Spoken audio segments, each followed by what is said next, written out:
Morning. Today, Miss Yolanda is going to do a quick study with my coffee in my bedroom because my daughter is homeschooling, and so she has to use my computer room. So sometimes, as moms, we just got to find a quiet place to go ahead and read our Bible. So today is going to be casual day. But I wanted to go over Sarah because Sarah is the one of the important moms in the Bible because she is the mother of nations. Just like Abraham became the father of nations, his wife Sarah is the mom of nations because through her and Abraham's lineage came the 12 tribes of Israel, and then through the 12 tribes of Israel came Jesus.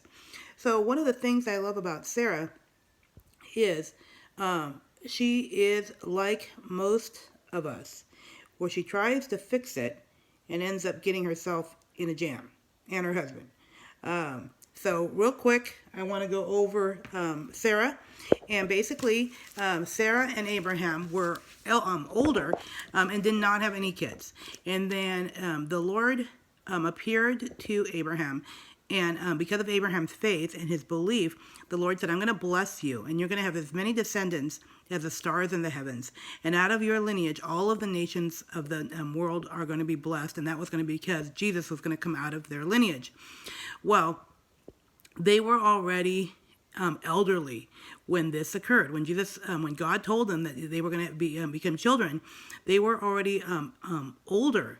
And so at the time that the Lord spoke to Abraham, Sarah was already 65 years old. Now, she was still a good-looking woman because at 65 years old, one of the foreign kings, when she was traveling with her husband, actually captured her and wanted her to become part of his harem. So this again happened when she was about 88 years old. Another foreign king had saw her beauty and wanted her to become part of his harem. So there's something about being spirit-filled and led by the Lord that gives you a radiant beauty that exudes out. So that's just kind of a side note about Sarah. But anyways, so the Lord had given them this promise that they were going to have a child of their own in their old age. Well, 10 years go by and no baby. Okay.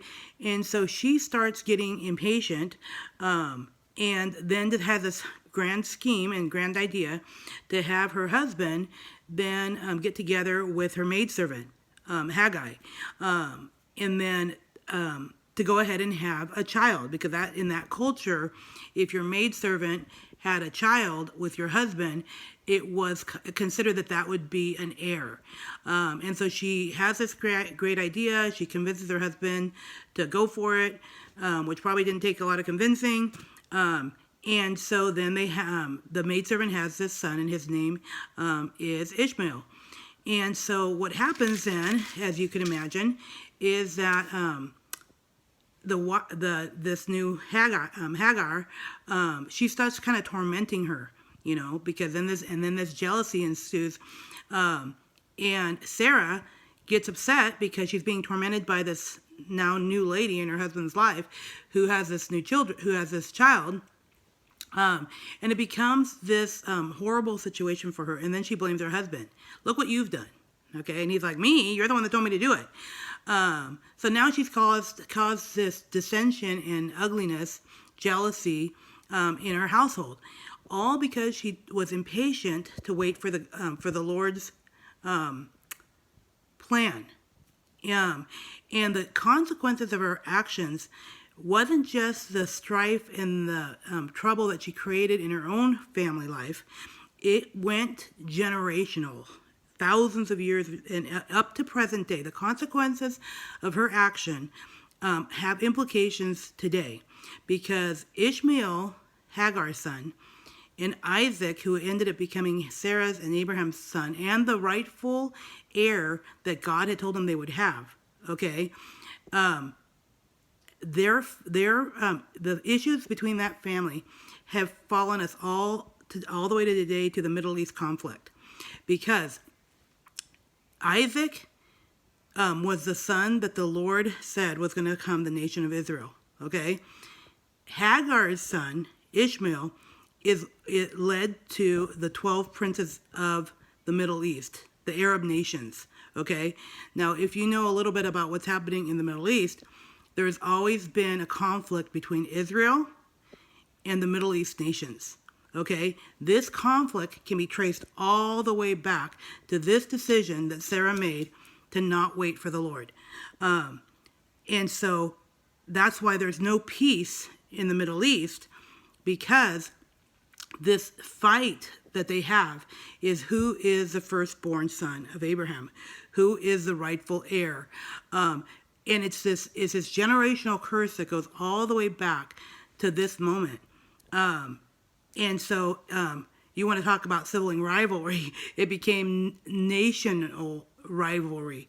But the Lord, his descendant that he chose was going to come through Isaac.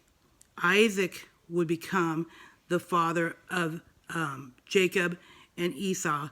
Jacob would become Israel. Israel would become the 12 tribes, and out of them would be Jesus. And so because they didn't obey and they didn't wait for the Lord, it created all these problems that we actually see today. Now, I just want to end here with the life application. That's what can happen to us as moms and as women and as followers of Christ. We can receive God's will in our life. Like we can get, we may get a word from the Lord that says, okay, he wants to do this in our life. Or we receive a promise, like the Lord, we read that scripture and the promise comes to us from the Lord. But we get impatient. Like, Lord, you promised me that I was going to do this in my life. Or, Lord, I really feel like you had called me to go here. And then we get impatient and we try to fix it. Or we go before the Lord. And it ends up being a huge mistake and we end up suffering the consequences of that action. Now, our actions probably are not going to be to the point of where we have now, create the Middle East peace conflict. But we can still have, our actions can actually have consequences that go to our children and even to our grandchildren. So we can have those type of consequences based on our decisions. And so for just quick example, I'm going to give you guys, there was a point in when my daughter was transitioning from middle school to high school. And I had kept her in a real conservative, small, charter type school her whole life. She'd been either Christian school or small charter school. But then she wanted to go into a big type public school. And I didn't take the time to pray about it. I just kind of looked at all the world circumstances. Okay, she wants to play big sports, she wants to have a new friend group, she wants to have bigger and better. And so instead of praying with it, even though in my spirit I felt unsettled, I went ahead and just went for it. And it ended up being the worst decision I probably could have made that had consequences in our life and in her life. Luckily, the Lord works all things for good for those who love him and are called according to your purpose. And so he redeemed it. But it still had consequences because I didn't wait for the Lord.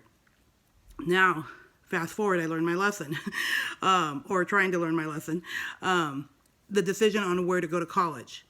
This time, instead of just going for something, we have been prayerfully asking the Lord to guide and direct us to the right school. And doors have closed, like we've been praying for the doors to close or doors to open. And sometimes it's that I'm getting impatient. And I want to go before the Lord and just say, okay, Lord, I think, I'm just going to go for it and let the chips fall.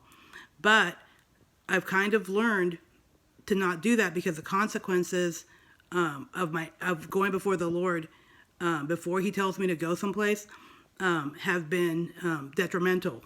And so that's one of the things that the lesson of Sarah is so important, is that when we don't wait for what the Lord has promised us, or what the Lord's will is, or we don't ask the Lord to reveal his will to us through his word, our actions can have consequences that will affect our life, our children's lives, and our family's life.